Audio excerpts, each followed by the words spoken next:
So there is an intro video. If you haven't watched that, make sure you have watched it. Again, we already went through the gram-positive bacteria, finished that up last week. Now this week we're getting into the gram-negative bacteria. Chapter 20 is talking specifically about all the gram-negative cocci-shaped bacteria, the gram-negative bacilli-shaped bacteria. There we go. This is the flow chart I handed to you. You guys just don't have any color to it. Again, just like gram-positive bacteria, the very first way we start to divide out all of the bacteria is based on their shape. And with gram-positive bacteria, I mean, it's not even, but about half of all gram-positive bacteria are cocci-shaped, and about half of all gram-positive bacteria are bacilli-shaped. It's an even way of, just trying to narrow the bacteria down. We do that with gram-negative bacteria as well. The very first thing we do is narrow down, are they gram-negative cocci or are they gram-negative bacilli? Is it an equal division that there is just as many gram-negative cocci bacteria as there are gram-negative bacilli bacteria? Looking at the little flow chart.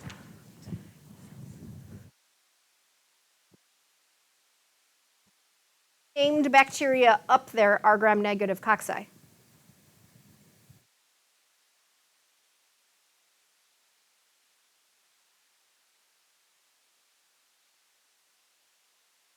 One. So if you gram-stained something and you see a gram-negative cocci, I mean, there are some unusual bacteria we'll talk about on Wednesday, although I might start today. There's a lot less of them, because that really can help us narrow down. But if you gram-stain something and you're like, well, I see some gram-negative bacilli, does that really narrow down what the bacteria is? Not so much. If you're like, oh, I see some gram-negative bacilli, what are they? I don't know. All of these up here are gram-negative and bacilli-shaped. So I'm like, gram-staining, I mean, you've narrowed down, it's a gram-negative. And if you've narrowed down, it's not a cocci-shaped, but there are a lot of bacteria that are in this group. So the next way we divide them out is based on their oxygen requirement. Are they facultatively anaerobic, which means they can grow in both environments. They do prefer oxygen, they'll grow better, but they can grow in both environments. Are they strictly aerobic or strictly anaerobic? Because there are so many that are facultatively anaerobic, so they can grow in both environments, there is an oxidase test that can help to even start to narrow those down. It's not an even division, but it's another way we can start to narrow that big group down. Now, in the intro video, I talk about the gram-negative cocci, and then I just barely start talking about the gram-negative bacilli. And I ended up right here.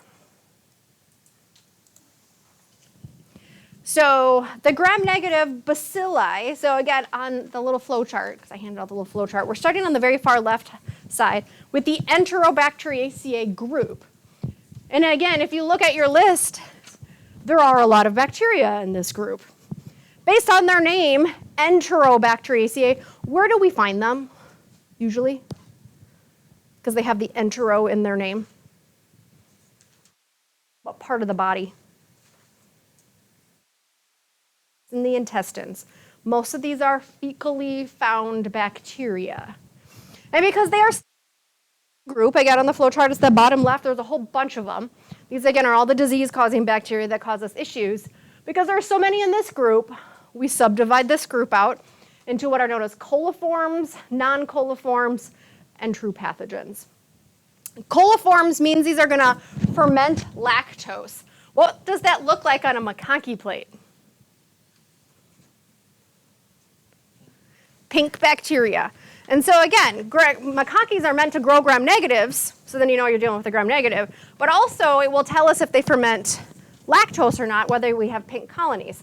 And if you have pink colonies, we know we have a coliform bacteria. And a lot of these are fecally found bacteria, aka they're found in the intestinal tract. They are just fine in the intestinal tract, but they can, so normal flora, normal hanging out in the intestinal tract, good. Outside of the intestinal tract, bad. So these are ones that if they get into the urinary tract, they're a top cause of urinary tract infections. And if you ever hear about coliform counts in the water, it is summer. this is when you should be hearing it. When they start talking about, they're testing the waters at the beaches and they may close beaches because of high coliform count. What does that mean? Because they do close beaches down due to high coliform count. What's that mean? You have a lot of coliforms, you have a lot of what? Fecal matter. You got a lot of bacteria, a lot of fecal matter. Whether that's usually from animal runoff from farms. I hate to think it's human, but it can be too. And Mike, there's a lot of bacteria in the water. It's a coliform bacteria, which means it's a high fecal coliform bacteria. And if it's high enough, yes, they can shut down beaches because enough of that in the body where it's not supposed to be can cause issues. Non-coliforms, again, they don't ferment lactose, but they'll still grow because they're gram-negative, and then they have our true pathogens. So we're going to start talking about coliforms. Again, so ones that do ferment lactose, ones that are usually normal flora, but then can cause issues, and E. coli. The Escherichia coli is one of those top bacteria that we all have E. coli in our intestinal tracts right now. That's not the E. coli that causes recalls. It is the E. coli that, yes, because your digestive tract opening is not too far from your urinary tract opening, and if you get some of those bacteria in there, it can cause UTIs. That E. coli is the #1 cause of urinary tract infections. There are other bacteria that can definitely cause UTIs, but E. coli, because it is part of your normal flora, is the #1 cause of UTI. Again, that's usually not what's going to cause recalls because it's part of our normal flora. What causes recalls is there are lots of strains of E. coli, and there are 6 strains of E. coli that can cause gastroenteritis. Again, that's inflammation of the stomach and intestines. And the worst strain of E. coli of all is E. coli 0157H7. They don't give it a fancy name. They give it numbers and letters. And the reason why this particular strain of E. coli is so harmful, and it's the one that causes recalls in foods, is because that strain produces a toxin called the Shiga toxin. Why that toxin's so bad is the Shiga toxin stops protein synthesis in our cells. It's going to cause extreme cell damage. It can cause diarrhea, but like really bad diarrhea. It can cause hemorrhagic colitis. This is inflammation of the colon causing enough damage to be hemorrhaging. It can cause hemolytic uremic syndrome, as it will cause damage to the cells in our kidneys. It can damage red blood cells, which can also cause further damage to our kidneys. It can cause total kidney failure. It can be very deadly. That's the strain of E. coli that causes recalls. The normal E. coli that's in your fecal matter, not causing recalls. E. coli 0157 is going to cause it. It's considered, that particular strain is called an nope, I'm going to say it wrong. Maybe not. Enterotoxigenic strain. Again, it's entero because it came from originally from an intestinal tract, but the big part is it's generating or making toxins that become so deadly. Now, the top things that seem to carry this particular strain of E. coli, which is more common in developed countries than developing countries, undercooked beef, milk, juices, vegetables. So unpasteurized milk, vegetables that haven't been washed. Because out on farms, how are most vegetables and foods fertilized? With manure, with poop. And if you don't wash them, what are you eating? Poop. It's called a fecal oral transmission. Even you're like, but I'm not like eating, but well, you are. And I'm like, it didn't get washed. Lettuce is a big one. Lettuce has all those folds for bacteria to get into, and it's extremely hard to wash. Lettuce is a big recall item for this particular strain of E. coli because it's just really hard to wash and truly get it super, super clean. This link doesn't work anymore because the La Crosse Tribune was being dumb. But we did have an outbreak of this particular strain of E. coli at a daycare setting. Why are daycare settings such big spreaders of fecal bacteria. So kids are dirty. I mean, in daycare settings, they're usually just learning how to potty train. They don't know how to wipe very well. They don't know how to wash their hands very well. And they touch everything. And so there was quite a few kids that were hospitalized because of this, that were going into full kidney breakdown. I don't think anyone died from it. The La Crosse Tribune had an article. One of the reasons I liked the article is that La Crosse Tribune, whoever wrote it, was not at all. I don't think they'd ever taken a science class. So they wrote it real bad science-wise. Nothing was italicized. E. coli wasn't even written correctly. They put a dash, not a period. I mean, it was just it was kind of fun to read though. Coliform bacteria, still in our gram-negative, facultatively or anaerobic. Klebsiella. Again, there's lots of strains of Klebsiella. Can be found in our digestive and respiratory tracts. And some of them are part of the normal flora. When we've done throat cultures before, I've had students that have identified their bacteria as a Klebsiella as part of their, back of their throat digestive system normal flora. They do produce capsules, so that is kind of one of their virulence factors. They can cause a lot of opportunistic infections. Again, normal flora for some, but if they get somewhere where they're not supposed to go, this is when they can cause issues. The most common Klebsiella that causes issues is Klebsiella pneumoniae, and although based on its name, it can cause pneumonia, that's not the only thing it can cause. Everyone's like, oh, well, it only causes pneumonia because that's what it's named for. Well, it can cause that. Depending on where the bacteria gets, depends on what kind of issues you can have. It can get into the bloodstream and cause bacteremia. It can get into the cerebrospinal fluid and cause meningitis. It can get into open wounds and cause wound infections. It can get into the urinary tract, and you have a UTI. Again, even though it's called pneumonia, it doesn't mean it only causes pneumonia. It just depends on where the bacteria goes. Another coliform bacteria is Serratia.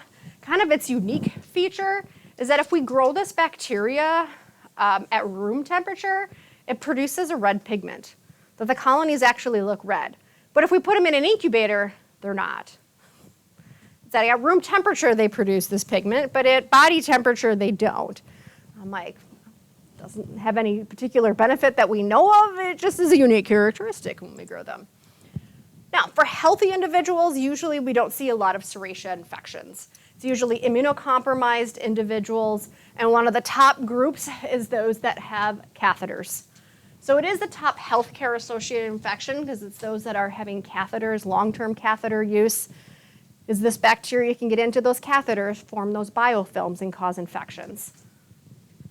It's becoming harder to treat. This whole group, the whole genus, is becoming resistant to a lot of our antibiotics. So healthy individuals, we usually don't have any Serratia outbreaks. I don't know if I've ever even seen a Serratia recall. It's usually picked up. Immunocompromised patients, catheter use is usually the only times I've seen patients have it.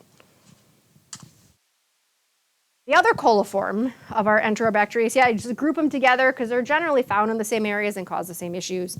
Enterobacter, again, it has that entero in its name. It's digestive found. Not all bacteria get that name. Hafnia and Citrobacter. We usually find these bacteria in soil, water, and vegetation, which means this is kind of our transmission, is that we are eating dirt. I mean, dirt gets on stuff all the time. Drinking contaminated water, or eating unclean vegetables. Again, they still originally were fecally found, but that means the soil's contaminated, the water's contaminated, your vegetables are contaminated, because they are normally found in the digestive tracts of animals and humans. Enterobacter, one of its more common ways that we see infections is dairy products, because it is found in the digestive tracts of cows. And if milk is not collected sterilely, I don't even know if say sterilely, I don't think they can collect it sterilely, but with, precautions to try to decrease bacteria, and milk is not pasteurized, because a lot of people drink unpasteurized milk. It's a huge risk. It could easily be a carrier of the Enterobacter. Again, healthy individuals usually don't have any issues with these bacteria. Our immune systems can recognize them right away. That humoral immune system can get rid of them right away. But immunocompromised patients, are usually our biggest group that suffer from it. A lot of people pick up these bacteria while in healthcare settings or while having some type of medical procedure that maybe things weren't handled as sterile as they should. People weren't taking all the necessary precautions, wearing PPE, washing hands, all the stuff. They become a thing, which is unfortunate, that's picked up in healthcare settings. And all of these are also becoming resistant to a lot of antibiotics. Now, our next group, still in the Enterobacteriaceae group. Again, that's a big, huge list on that left-hand side. Still in the Enterobacteriaceae group, still, I was going to say, I don't think I had that oxidative negative, are the non-coliforms. So it just means on a blood agar plate, they're not going to show pink colonies. And the top non-coliform bacteria that's in this group is Proteus. And Proteus mirabilis being the most common one we see it causing health issues. It is also a top cause of UTIs. Not as much as E. coli, but it is a top cause of UTIs, which, if we're trying to figure out what bacteria a patient might have, when we do urine cultures, we do streak out a McConkey plate. Again, if we're looking for pink colonies, we know we have a coliform. If we don't see pink colonies, well, it might be a Proteus bacteria. So it's growing, so it's still a gram-negative, but if it doesn't have pink colonies, we know it's a non-coliform, which is probably going to narrow it down to a Proteus. Now, when this bacteria gets into the urinary tract, it does produce an enzyme called urease, which causes kidney stones to form. And so it can cause lots of issues with kidney stones. Long-term urinary catheter use also increases the chance of infections and the kidney stones. It's also becoming resistant to antibiotics. And it does the swarming motility. We had a plate of this up in our lab where we put a dot of the bacteria on a plate, and it's so motile. It's got lots of flagella. It's so motile that it's from that one spot, it will continually spread out from there and cover the entire plate, and it seems to do it in waves. Most of the time in our lab, we put bacteria in a plate, it grows in a colony, but that colony stays put. This is so motile that it will cover the entire surface of that plate. And then our last group of our Enterobacteriaceae are called our true pathogens. Now, we call them true pathogens because it doesn't matter how healthy you are, you can suffer from these. So it's not something, oh, well, it just has to get somewhere where it's not supposed to. It does, you have to be immunocompromised. These will cause anyone, no matter how healthy you are, cause you to have disease. So it's numerous virulence factors, almost always pathogenic, and none of these are part of your normal flora that just went somewhere where they weren't supposed to. One of the virulence factors that it has is that these bacteria have the potential to form what's known as a type 3 secretion system. It just means that when they attach to your cell membrane, because bacteria have to find a home and attach, and then they start to grow, they will anchor themselves to that cell, and then they will secrete virulence factors right into our cells. What those virulence factors that they secrete into our cells may do, it may cause those cells to inhibit phagocytosis. So maybe this is a phagocyte that it attached to, and then it's telling that phagocyte, well, don't eat me. The cell's like, oh, okay, I won't eat you. Again, it's avoiding phagocytosis. It could rearrange the cytoskeleton of the host cells. Maybe it needs access somewhere. It attaches to one cell, it causes that cell to change shape, and it allows bacteria to get in. Or it can induce apoptosis of host cells, which is cell suicide. And so it can tell the host cell that it attaches to, like, I feel like you should kill yourself. And then the host cell's like, okay, and it kills itself, which again causes damage to our body and also allows those bacteria access to other areas in the body. All good things for the bacteria, all bad things for us. Now, there are 3 bacteria genus that I list up there. Which one do you recognize the most? Salmonella, because we hear about it more often. So Salmonella, we usually think about it related to chickens. It is part of the digestive tract, normal flora, for a lot of birds, including chickens. But it can also be found in other reptiles. It can be found in other animals as well. It's not only chicken. It's not only birds. But that seems to be, for us, our biggest transmission sequence. So the source is that we get it by eating animal feces. You're like, oh my God, I don't eat animal poop. You might think otherwise. I mean, do you really know what's on the bottom of your shoes? Where have you been walking? You know, did you step on animal poop and didn't know? And then those shoes go everywhere, and then you touch the floor, and you wash your hands. You eat poop. If you've ever gone to a farm, I mean, everything you touch there is probably contaminated. So if you're eating animal feces, not realizing it, otherwise eating poultry that has fecal matter on it, when they take a chicken in to get processed, there's definitely a chance that fecal matter gets on the meat itself. Again, we try to cool it down, we try to decrease the chance of that bacteria reproducing by keeping it refrigerated. It's not killing it though. And so if you are not handling the chicken properly and you were eating this bacteria because you didn't cook it and you touched, raw chicken or cooked chicken to raw chicken, you can pick up this bacteria. What this bacteria causes, salmonella, so it causes salmonellosis, severe diarrhea, vomiting, fever, and headaches, all your basic food poisoning type symptoms. Depending on which strain you pick up, though, there is a strain of salmonella that can also cause typhoid fever. We don't see a lot of cases around here. The number of cases of typhoid fever are going down. The interesting part is we are actually seeing more and more cases of salmonella. The more we are using antibiotics in chickens, and we use antibiotics in chickens, they're trying to now promote to not use antibiotics. That's why sometimes you'll see on packages of chicken commercials now, we don't use antibiotics. But the more antibiotics we are using on chickens, the more likely that these bacteria are becoming resistant and are now carriers of this bacteria. So they're becoming resistant to the antibiotics, and so more and more chickens are becoming carriers of these resistant strains of salmonella. Now, if you do ingest bacteria, wasn't handled properly, cooked properly, this bacteria, so there's your little flagellated salmonella up there, it affects the small intestine.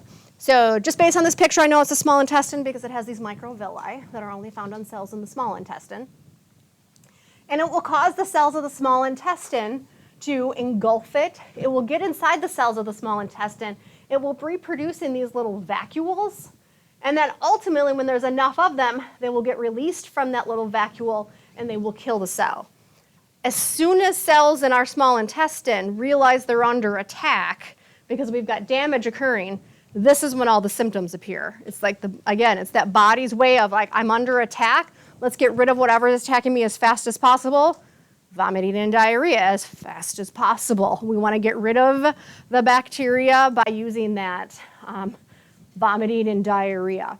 Sometimes the cells can get into the bloodstream, but usually at that small intestine level, we do have a lot of white blood cells patrolling, and getting rid of them right away. The strain of salmonella that can cause typhoid fever is Salmonella enterica serotype typhi. It's like a long word. It doesn't get fancy, 0157, but it's called serotype typhi. So it's a strain of salmonella. Humans are the only hosts. So this is not a strain of salmonella that we pick up from other animals and contaminated animals. We're the only host for this particular strain. We get it from eating or drinking contaminated food or water. This means human fecally infested human water and food, since we're the only hosts. Because we know that it is picked up by only eating or drinking human-infected food and water, and we realize that if we can only get it from human fecal matter, if we treat water properly, the water goes through water treatment facilities, we drink clean water, the number of cases, the red typhoid fever has gone way down. We've stopped the transmission sequence. Because we can only get it from human feces, and we have a lot better water treatment facilities worldwide. The salmonella cases, though, technically are on the rise. I mean, we see fluctuations in numbers, but they are going up because of those carrier states.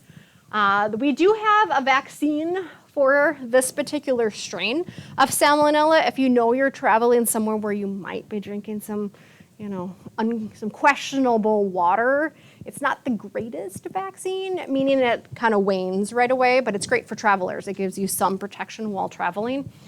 If you know you're going to drink water where you know it's not going through any kind of water treatment facility. Treatment, this one we would treat with antibiotics. It seems to be quite treatable as of right now.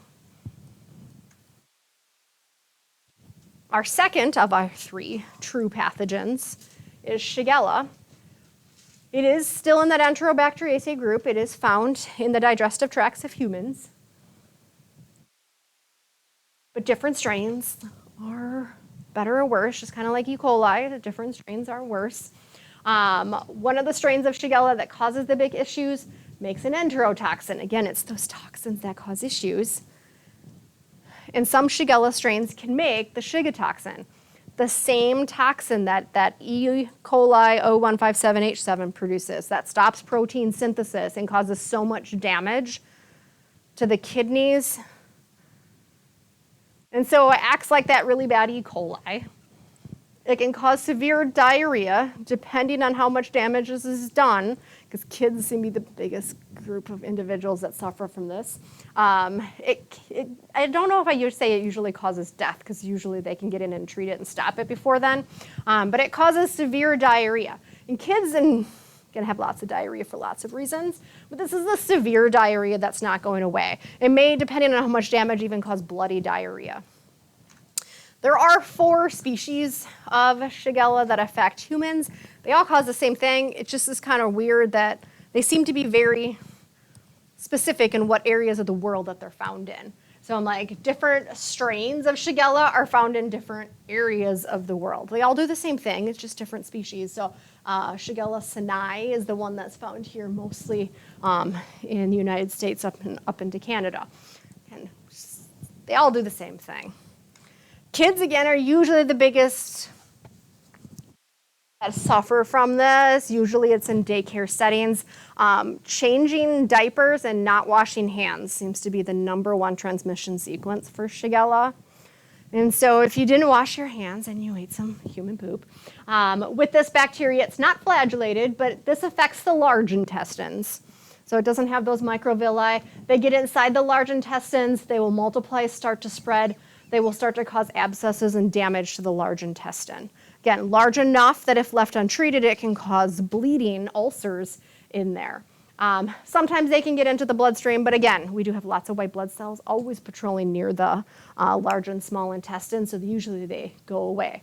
But causes really bad damage, and if they're infants, diarrhea going on long enough, because usually send them into the hospital. Just wash hands after changing diapers. And then our third group of our true pathogens is the Yersinia. Now, there are 3 species of Yersinia that cause disease. The first 2 are not so bad.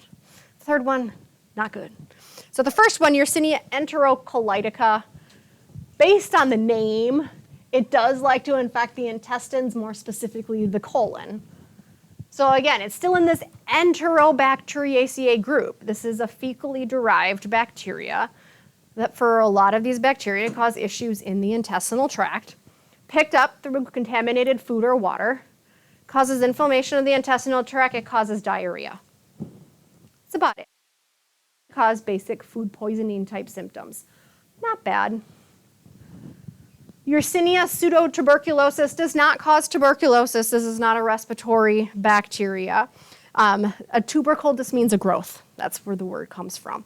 It causes inflammation of the intestines. It will lead to diarrhea, and that's about it. Not too bad. The last of the Yersinia, Yersinia pestis, is more virulent, which means it's more likely to cause disease. But the unique part about it, it's non-enteric. What does that mean? Yeah, this is not something that's found in the digestive tract or spread via digestive tract. Even though it's still in the Enterobacteriaceae group, genetically, it still fits into this group. It's just not a fecally derived bacteria, and it's not a fecal oral spread.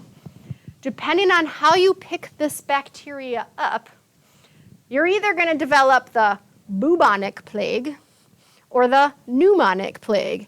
Neither are good. Both of them ended the word plague.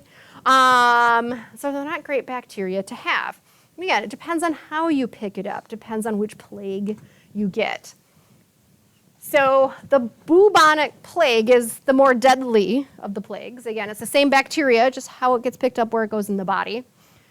And Yersinia pestis, it is more common to get the bubonic plague, is picked up through the bite of a flea. So this is what causes the plague that hit Europe, and I don't remember how many millions of people died. But the bacteria likes to hang out in smaller animals, and it doesn't seem to cause any kind of severe damage to them. We could get them by interacting with these animals, but it's more likely you're not like, oh, look, a cute little rat, and go interact with it. Not as likely. But it is more likely that if you do have rats in your house or near your house, those rats may have fleas, and those fleas can bounce around and fly. You're more likely to get bitten by a flea that fed off that infected animal. And so we pick it up. Once you get that flea bite, that bacteria gets into the bloodstream. This is when it becomes deadly. Now the bacteria, it gets into the bloodstream. Our immune system tries to do what it's supposed to do, and it tries to filter into our lymph nodes, tries to filter some of the bacteria out. But what it causes, as it gets filtered in the lymph nodes, it will grow in the lymph nodes, not dying, get rid of by our immune system in the lymph nodes. And it causes an extreme enlargement of lymph nodes. And one of the first lymph nodes that seems to get the most swollen, and the first is the lymph nodes that are right in the groin area. And a very enlarged lymph node is called a bubo. So that's where we got the word bubonic plague from, is the lymph node enlarges extremely. Like you can see this, I think it's on one of my next pictures or my last one on slides. This is very visible. This will be sticking out. Your lymph node is so large. You now have the bubonic plague. It got into the bloodstream. It's affecting your lymphatic system. You can also get it though. Some people can pick this bacteria up, and instead of staying just in the bloodstream and the lymphatic system, it can get into the respiratory tract, and then it can spread respiratory tract from person to person. So this person's probably going to die. They got into their bloodstream. It's also in the respiratory tract. But other people can get it and just breathe it in and affect just the respiratory tract. So it's not getting bitten. It can cause almost like both kind of plagues. But if someone around you has it and gets into the respiratory tract and you breathe it, it's going to cause damage to the respiratory system. Not as deadly, still deadly though. So here's that enlarged bubo that's going to stick out because it's so enlarged. Diagnosis. We do have tests now that we have quick rapid tests. We can look for the bacteria, but if you gram stain, all you're going to see is a gram-negative rod. That really doesn't help us narrow it down. You're mostly going based on symptoms. And so the testing does have to be quick, because by the time you show symptoms, you're usually dead within a week. And back when this caused the plague and millions of people to die, there were no treatments. And so we start to look at, well, what are those initial symptoms? And now we have antibiotics. It is very treatable. Again, the faster you can treat, the better the outcome. I'm going to have to look it up, because for a while there, I'm like, this kind of went away, that we didn't start to have cases of this. I want to say it was just last year. I'm going to have to look it up, because I probably put it in an announcement in one of my classes last year, that we started to see cases of this. I want to say it was maybe in Oregon or somewhere on the East Coast. I'm like, this bacteria is still around. I mean, it's not like it just went away as soon as we develop antibiotics. It's still around. We generally just don't see huge cases of it because we don't have a lot of people living with rodents and fleas, and it is treatable, but it's still around. This is just to show, again, that huge group of Enterobacteriaceae, all the different places that they can cause issues in the body. So some bacteria can affect the nervous system, the respiratory system, the bloodstream, the GI tract, the urinary tract. Again, it just depends on where the bacteria go, depending on what kind of conditions and issues they cause. Now, our next group, still oxygen-wise, facultatively anaerobic, but these bacteria, although they're still same oxygen requirement, there is a test called an oxidase test that these will test positive for. In the lab, I think in 2 weeks, 3 weeks, somewhere along, we don't have that many weeks left, we'll be doing oxidase tests because we're going to start to work with more gram-negative bacteria, because all we've been working with right now so far has been gram-positives. And then we use that oxidase test to help narrow it down. So it's our Pasteurellacea group. And then there's just 2 in this group. It's not like that first group, there's so many.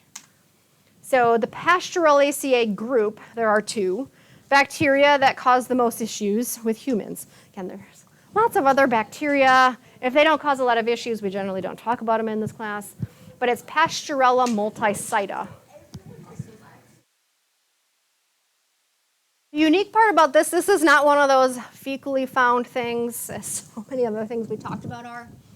This particular bacteria is most predominant in the mouths and noses of animals, specifically your pets.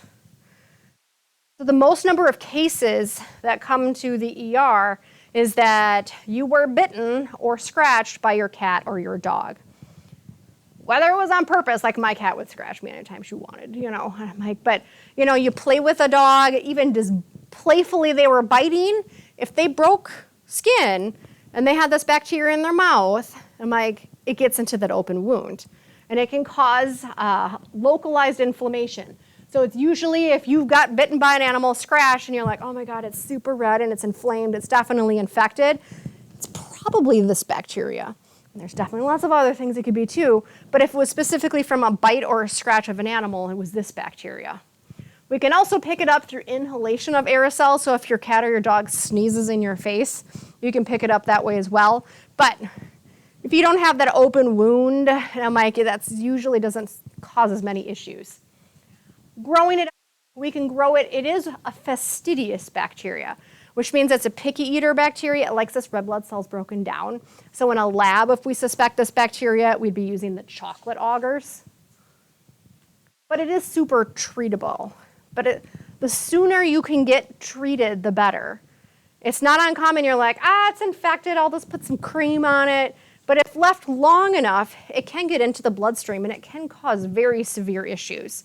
I was going to say my sister-in-law, her neighbor, had this. Got bitten by, I think it was one of their dogs. Again, playful, one of their pets, whatever, was hospitalized. They didn't even know he was going to make it because he went into full septic shock because they waited so long to go to the hospital. He survived. I think they had to remove a finger, though, because that caused so much damage to one of the fingers on his hand. Again, the sooner you can get treated if it doesn't look like it's going away, the better. I like to remember this bacteria, that this is found in animals, not a digestive tract, is that it does in its genus name have the word pasture in it, and animals live on a pasture, even though this isn't usually found in like pasture type animals. But I like to think, pasture, like animals live in a pasture. So this is an animal or a zoonotic disease because we pick it up from animals. Another bacteria, it's in the Pasteurellacea group, or the Pasteurellacea group. It's not zoonotic, so it's not living in a pasture, is Haemophilus influenzae.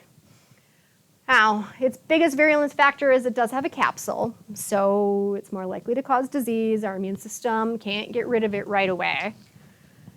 There are various strains of Haemophilus influenzae. Now, when I talk about different strains, although bacteria can have the same genus and species, it does not mean they're genetically identical. For example, are you guys all the same genus and species? Are you all humans? Yes, you guys are all Homo sapiens. That's your genus and species. Are you all genetically identical to each other, though? Not at all. Again, that's the same way with bacteria. E. coli is E. coli, just like Homo sapien is Homo sapien, but they're not all genetically identical. Haemophilus influenza, same thing. There are lots of strains of Haemophilus influenza. They're not all genetically identical to each other. Haemophilus influenza type B strain was, of all the strains of Haemophilus influenza, the deadliest strain. And the reason why is that this particular strain caused severe meningitis and epiglottitis in the past. We see very few cases of this anymore because most predominant people are vaccinating. And if you ever wonder what the Hib vaccine stands for, it stands for Haemophilus influenza type B. And so we don't see a lot of cases of meningitis and epiglottitis because it was a very deadly strain of bacteria. But still Haemophilus influenza out there. There's still other, not type B strains, but there's still other strains of Haemophilus influenza that still cause lots of issues, and it just depends on where the bacteria go. So it can get into the respiratory system and cause bronchitis, it can get into the ears and it can cause ear infections, and it can get into the sinuses and cause sinus infections. So it was just last semester I had a student, she was super confused because she had a sick kid, and she's like, well, my doctor said my kid had the flu, but it wasn't the flu. And I'm like, what? What do you mean they had the flu, but it wasn't the flu? So then she showed me the thing. Her kid had Haemophilus influenzae. Even though it has the word influenza in it, it is not the flu. It is not influenza. It's a virus that we'll talk about in our next unit. It causes no flu-like symptoms. Don't know where it got its name, so that's why she's like, it's the flu, but it's not the flu. And I'm like, it's got the word influenza in it, but it's not the flu whatsoever. It's a bacteria, and I think her kid had bronchitis, which is why she had taken her kid in. Again, it's bacteria, which actually I would prefer bacteria over viral. It's more treatable. The other one that's in our pasteurella ACA group that doesn't get pasteurella in its name is Haemophilus ducreyi. It's a sexually transmitted bacteria because we haven't gotten to a lot of STDs yet. There was one in the intro one with gonorrhea, but it's a sexually transmitted bacteria. It's not a really bad one. Males, it causes genital ulcers or chancroids, and females are usually asymptomatic. Yay, females. But why is it bad if females are asymptomatic? Yeah, they're carriers, and then they have no idea that they're spreading it. Again, it's not going to cause any long-lasting issues, but if you're going to have genital ulcers, men are usually probably going to go in and get treated and tested, treatable with antibiotics. Finally, into our next oxygen requirement group, away from all those facultatively anaerobic. So these are strictly aerobic bacteria. So they have to grow where oxygen is present, and there's 5 genus in here. Any of them that you've heard of before? Just looking at genus names? I was like, sometimes you're like, I kind of think I've heard of this. Sometimes you'll hear more about the diseases they cause or if you recognize the species name. So the first one, Brucella. Now, it is a short bacilli, so it's almost round. So that's a coxobacilli. The only Brucella that causes human disease is Brucella melitensis. It is considered a zoonotic disease. Most people pick it up from interacting with animals. Depending on immune system health, depending on how many bacteria you picked up, depends on kind of how bad is your disease. For some people, asymptomatic or a very mild respiratory disease. This usually likes to affect the respiratory system. One of its unique features is that it causes a fluctuating fever. So most things, if you have a bacterial infection, your immune system's at work, you're going to have a fever and it's going to stay high. That's part of your immune system's response. But this one actually causes a fluctuating fever, which means if you took your temperature and you're like, oh, it's 102, and then normally it just stays high. And I'm like, an hour later, maybe it's 99. And then an hour later, it's 104. And then an hour later, it's 101. And I'm like, it's super fluctuating, which is unusual for our immune system to be having this fluctuating fever. A lot of times people are picking it up with interacting usually with dairy cattle. So infected animals, dairy products, farm workers are at higher risk. But a lot of people that work in the lab diagnosing infections, because this bacteria can go airborne, it can cause infections in those that work in the lab. It's the #1 lab-acquired infections of people that get sick by working in the lab, diagnosing all the sick people. About 1/4 of those infections are from this particular bacteria. And it's because it takes a low number to cause infection and because it can go airborne. Which again, if you don't know what you're working with, what kind of precautions do you have to take? Normally, this isn't a high number of cases, so it doesn't cause a lot of cases. There was, I'm going to don't want to say how many years. It's been like at least a little over 10 years now. There was an individual, I don't remember which hospital they were at in La Crosse, that picked this up and died. So by going to work, picked this bacteria up and then died from this bacterial infection. Not to say you shouldn't work in the lab, though. There's risks. Another bacteria that's an aerobic gram-negative rod, I was shortening that at the top, is Bordetella. Again, it's a coccobacilli. They are a shorter rod, so not quite coccus-shaped, but a shorter rod. And the top Bordetella that causes issues in humans is Bordetella pertussis. Again, a lot of people have never heard of Bordetella before or don't really recognize it, but they recognize pertussis. And it's because Bordetella pertussis causes the disease, pertussis, more commonly known as whooping cough. Now, infants are at highest risk of suffering the worst complications. Bacteria, why it causes so much damage, is it has adhesion proteins that allow it to stick to the cells in our respiratory tract. So here's our ciliated cells in our respiratory tract. So it allows it to stick there, and then while it's growing and doing its thing, it's producing toxins that destroy the cells of our respiratory tract. And the cells of our respiratory tract are there for oxygen exchange. And if you've destroyed the cells that do oxygen exchange, you can't do oxygen exchange anymore. And so infants are suffering because they're not getting the oxygen that's required. Now, it can be spread via aerosols. So one of the symptoms of whooping cough is coughing, which that then is the transmission sequence. Someone was coughing, and now you just breathed it in. The time for this disease is not in days, but in weeks. It's a slow-acting bacteria, and it's a slow-acting for our immune system to see full response and get rid of the bacteria.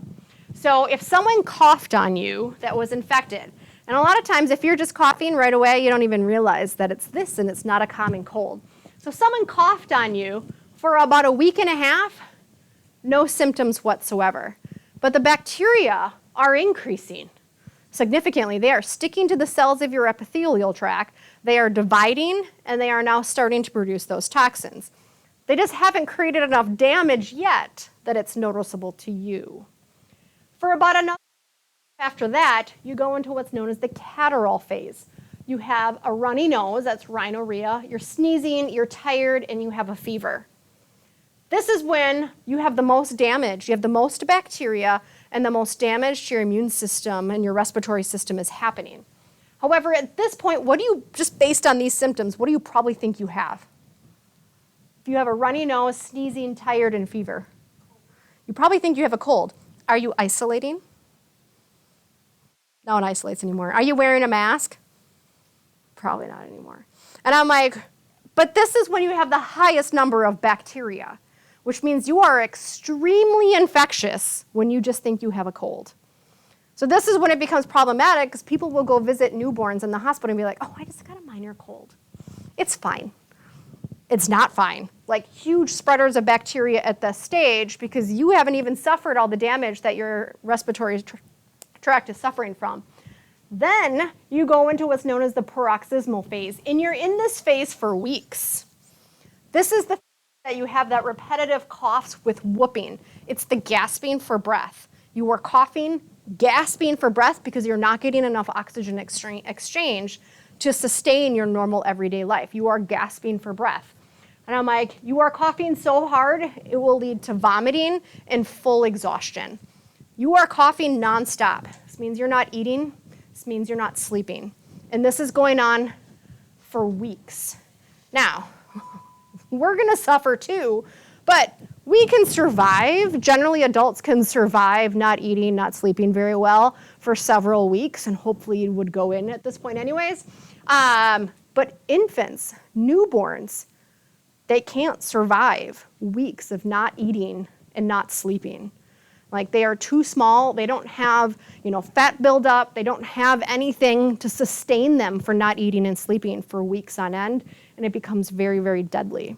The problem is, at this stage, only treatment is supportive. They may give the infant antibiotics. At this stage, though, the bacteria are going away. Your immune system's getting rid of them, and antibiotics can speed that up. But it's at this stage, those bacteria that were there have destroyed the respiratory tract. And so at this point, we're just hoping the respiratory tract can make a rebound. And for anyone that's wanting to go nursing and wants to go neonatal, I have no doubt at some point you will experience infants that come in with whooping cough, and you just have to watch these poor infants suffer. And I'm like, they give them oxygen, they try to open up airways, and although they give them antibiotics to kill any remaining bacteria, it's supportive treatment. Antibiotics does not treat them, it just decreases the spread.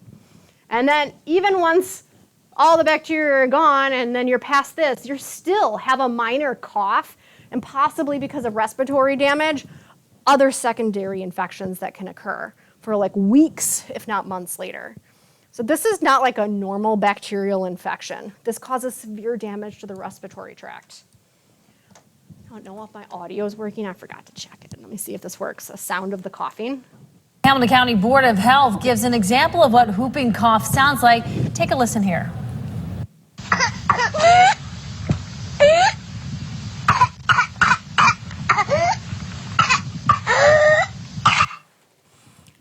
It's the coughing plus the gasping for breath. That's the unique sound behind that. It's not just, I got something in my throat I gotta get rid of. It's the gasping for breath that goes with it. Now, diagnosing it, they can look at the symptoms. Do they have that gasping for breath? Have they been exposed to anyone? What other signs and symptoms do they have? But, we got another picture that's gonna come on. I just don't want that to keep going. There you go.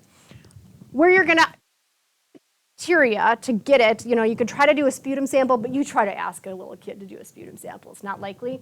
Still wouldn't want to be the nurse. Sorry, guys. That's going to have to get the nasopharyngeal sample. This is one that's going to go way back there because that's where you're going to have the highest number of bacteria. And so if bacteria are present, that's where we can isolate them and identify them.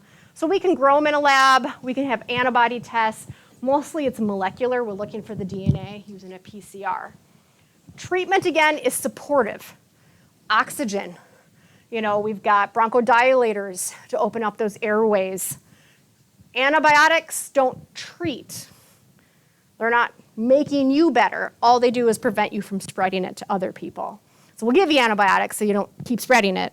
But that's not actually there to treat you. That's just supportive treatment. It is one of the most preventable things, though. It's the DTaP, or Tdap, again, it's the P. Again, whether it's the capital P or lowercase p, usually the capital P is like the first shot, the lowercase p is boosters. It's not as strong, so it's usually just boosters to remind yourself and try to get yourself to be responsive if you're exposed to it. However, as soon as we came out with a vaccine, the number of cases went way down. What are we now seeing, though? Increase. And why? Anti-vaxxers.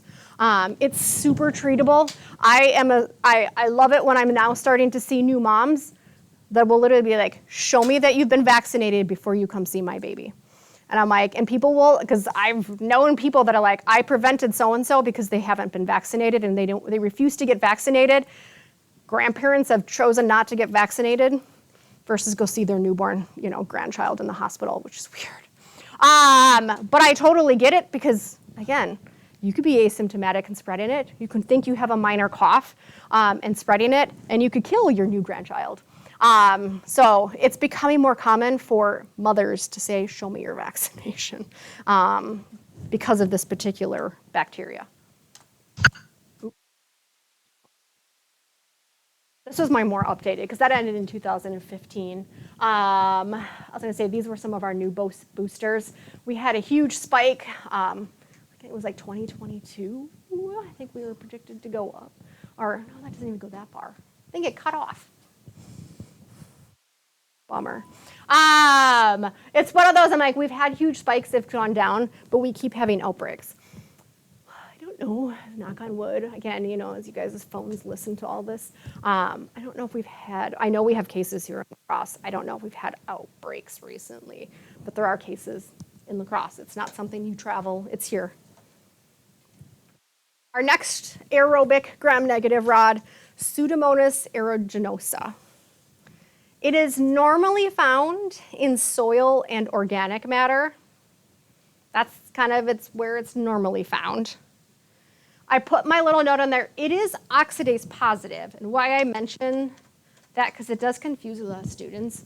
Because although this group of bacteria is oxidase positive, it's just we use the oxidase test to help narrow down these facultatively anaerobic.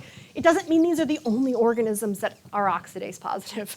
Other bacteria are, but facultatively anaerobic, those are the ones that are oxidase positive. Pseudomonas aeruginosa is not part of normal flora, so it's not something that's, goes somewhere where it wasn't supposed to, but it can colonize any organ or any organ system. Most individuals pick it up while in hospital settings. So even though it is out in nature, found in soil and organic matter, it gets brought in to hospital settings where you have immunocompromised patients that can pick it up, and it can be very, very deadly. One of the biggest groups of individuals, other than just sick people, this bacteria really likes a warm, moist environment, like more than even other bacteria. It grows like crazy in a warm, moist environment. And the two groups of individuals that then become at highest risk of this bacteria, anyone that has cystic fibrosis, because they get excessive mucus in their lungs that they can't clear, and that becomes a breeding ground for this bacteria. It's that warm, moist mucus in there. And burn victims. Because when you lose that outer skin with third-degree burns, your interstitial fluid is trying to come out because you've lost that covering. And although we put a bandage over it, it's very warm and very moist because of all that interstitial fluid that's trying to leak out from you. And so that becomes a wonderful environment for this bacteria. So immunocompromised, it can cause issues with catheter use as well. But usually third-degree burn victims and cystic fibrosis, these individuals have to worry about this bacteria. And again, it's picked up. It gets brought in from outside environment on people, on shoes, not washing hands, on clothes. A unique thing about Pseudomonas is that it does produce a greenish-blue pigment, which you can actually see coming through the bandages, knowing that that's an infection. It's also becoming very resistant to a lot of antibiotics. Work with Pseudomonas, though, in our lab. It's also one of the few things that's a top healthcare-associated infection. So it's a gram-negative. These are all the gram-negative top healthcare-associated bacteria. Almost every other healthcare-associated bacteria was an Enterobacteriaceae, a fecal bacteria. Pseudomonas causes a lot of healthcare infections. It's just not fecally driven. It's like the only one that's not in that Enterobacteriaceae group. Another of the aerobic gram-negative rods is Francisella tularensis. But it's still a rod. Its biggest virulence factor, it's an intracellular parasite, which means it gets inside of the host cells, it gets inside of our cells. It doesn't get broken down. It's great for it, but then it eventually will destroy the cells. Now, this bacteria hangs out primarily in animals, so it is a zoonotic disease. It hangs out in animals like rabbits, so sometimes it's even called, there's my little rabbit, it's even called rabbit fever, as well as other kind of rodents, muskrats. It can be spread by ticks that feed on these different rodents and then feed on us. So how we pick it up, if you picked it up, you have tularemia. That's the name of the disease. Again, it's more commonly known as rabbit fever. But tularemia, you picked it up because a tick bit one of those animals, then bit you, or you had contact with one of these animals. Now, if you don't get bitten by ticks and you don't have contact with these animals, you don't have to worry so much. Problem with this bacteria, so we can get it by eating the meat, if you eat rabbit meat, by drinking water that any of these animals might have also been feeding with. If they sneeze on you, I don't know how many times you have rabbits that sneeze on you, it is spread in aerosols. It has a very low infectious dose, which just means 10 tiny little microscopic bacteria need to get in the body, and it will cause infection. most of the time, you need thousands of bacteria to get in. Your immune system can't handle them all. But only 10 of these to get in and cause disease. It will cause extreme fever. It can be very deadly. Even if left untreated, it can kill 30% of individuals. So again, before antibiotics, that means a third of the people that picked it up, or almost a third, died of it. We do have a vaccine if you're at a high risk, if you're working with these specific animals, people that maybe are working DNR that have to work with certain animals. We do have a vaccine for at-risk individuals. It is one of the reasons why there are certain seasons for killing rabbits, is because in the summer months, this bacteria is reproducing faster. It has a higher chance of being in the rabbits, so has a higher chance being in the ticks that feed on the rabbits that could then bite you while cleaning the rabbits. And so I'm like, there's a reason why there's certain seasons for eating rabbits. Because it has such a low infectious dose and can be super deadly if left untreated, we have this poster down the hall. It is listed as one of our agents of bioterrorism bacteria that could be used because of the low infectious dose and the high mortality if left untreated. Other one, that Yersinia pestis, that can cause the plague. Brucella, the one that can cause lab infections, although more likely picked up from animals. And then the one we talked about last week, Bacillus anthracis. Again, you generally don't hear them too much used as agents of bioterrorism, but they can be, because they can cause have a very high mortality rate, and usually a very low dose is required. Our next aerobic gram-negative rod is Legionella pneumophila. These bacteria are a little more pleomorphic, which means they vary a little bit in their rods. So sometimes the rods are a little bit longer, some are a little bit shorter, some might be just a little bit fatter. But the unique thing about Legionella pneumophila is that this bacteria is found strictly in water sources. So we pick it up by drinking or inhaling contaminated water. And it's like any water, whether it's natural environments, whether it's an artificial environment. For examples I have on there, if it's in water, wherever you get your water at your home, and I'm like, if you're showering, you might be able to, if the bacteria is in your water, you could inhale it. Hot tubs are breeding grounds, warm, moist environment. It can be in there and you're inhaling it. Grocery store misters, again, depending where they got their water from, is somewhere that you could pick it up. What it causes, it's known as Legionella, it causes Legionnaire's disease. Now, fever, chills, pneumonia, diarrhea. That, and you're like, this, for us, healthy individuals, not gonna kill us. Immunocompromised, deadly. So Legionnaire's disease is deadly for elderly immunocompromised patients. Now, since I've been teaching, we have had some outbreaks of Legionella. I don't know if I have the years, I don't care too much. In Wisconsin Dells, was it Christmas Mountain? Christmas Mountain 2019. That particular resort, their water supply had this bacteria in it, and a bunch of individuals all got sick from it. But I think it was during winter months, and there wasn't a lot of people staying there. So luckily for them, the cases were low. 2018, UW Hospital in Madison, their water supply got contaminated. That's bad. When your hospital supply water is contaminated, because guess who's drinking the water? Patients. 11 cases and 1 death. It was their hot water system that had some issue with it. And so it killed one of their patients because their water was infected. So I'm like, it's around. It still causes infections. It can still cause issues. Oh, there was my case. 14 cases, 3 deaths. I guess mine was not updated. More people died. And then my last group, anaerobic. So these are the bacteria that are not going to grow anywhere where oxygen is at all, is bacteroides and Provotella. There's only 2 genus, 2 bacteria total in this group that cause the most issues there are anaerobic gram-positive bacteria that cause issues, but these are the anaerobic gram-negative rod bacteria that cause issues.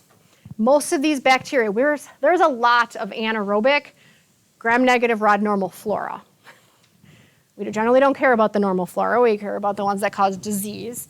And so we do have a lot of anaerobic gram-negative rod bacteria found in the digestive tract, your GI tract, your reproductive tract, your respiratory tract.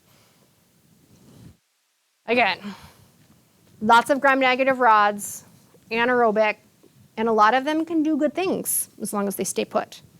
So a lot of these bacteria, they can inhibit other organisms from growing. Again, it's kind of that, all right, well, they staked their claim first. Other pathogens don't have a place to grow. So they can inhibit other pathogens from growing.